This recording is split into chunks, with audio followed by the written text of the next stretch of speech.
Boom! Football, baby, and math. Two of my favorite things in this entire world. Go deep.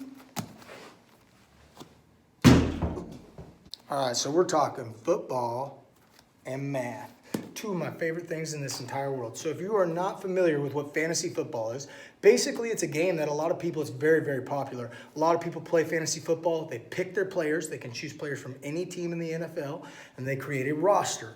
And then depending on how that player does that given week, most football games are played on Sundays, but you're going to have some on Monday night. You're going to have some on Thursday night. And at the end of the week, hopefully their quarterback's the one who's going to be passing the ball, QB. Hopefully they threw for a bunch of touchdowns, because touchdowns are worth 6 points. Every 25 yards that they throw in complete passes, that's worth 1 point. So if they were to throw for a total of 50 yards, 25 for 1 point, another 25, that's 50 total yards, they would have scored 2 points that week.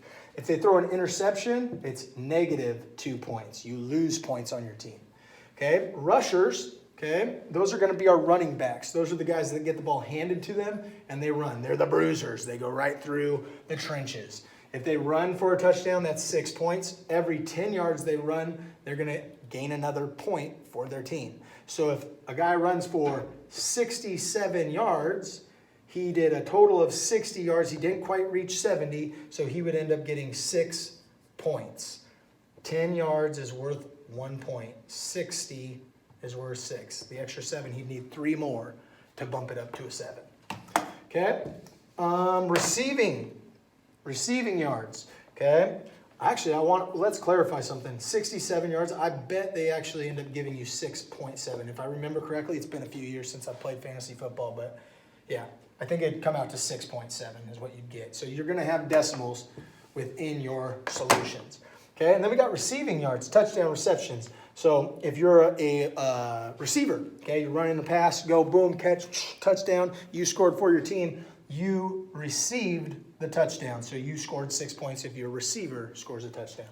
Every 10 yards that they make on their completion, so if you go and you run your routes and at the end of the game, your receiver had a total of 105 yards, they would have scored 1 point for every 10 yards. So 105 yards would accumulate to 10.5 points.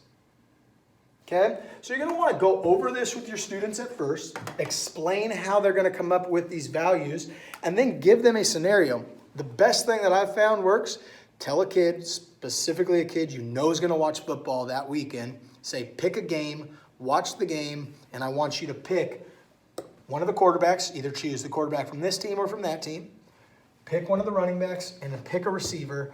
And then I need you to come up with their stats. Bring their stats into me on Monday morning, and then I'll create the entry task problem. What the entry task problem would look like, basically they're going to already have this sheet, and they're going to know what each point or what each thing is worth. Okay, so that's just a sheet that they can glue into their notebooks. And then when they come up to the board, or they come into the classroom that first day, they're going to have the player's stats. So Tom Brady threw for this many passes. He had 2 touchdowns in the night. His running back ran for 1 touchdown and had a total of 64 rushing yards. Okay, what you would then do is you would accumulate all your points up and try and find a total if that was your team. Okay, it's just a fun and encouraging way for them to, one, work with positive and negative values. Okay, writing equations out. All of this stuff comes into play. Some students are going to get really good with it. They're going to find some tricks to make it a quicker process for them. And some are going to possibly learn to love a game that's been very important in my life. Study hard and good luck in your upcoming test.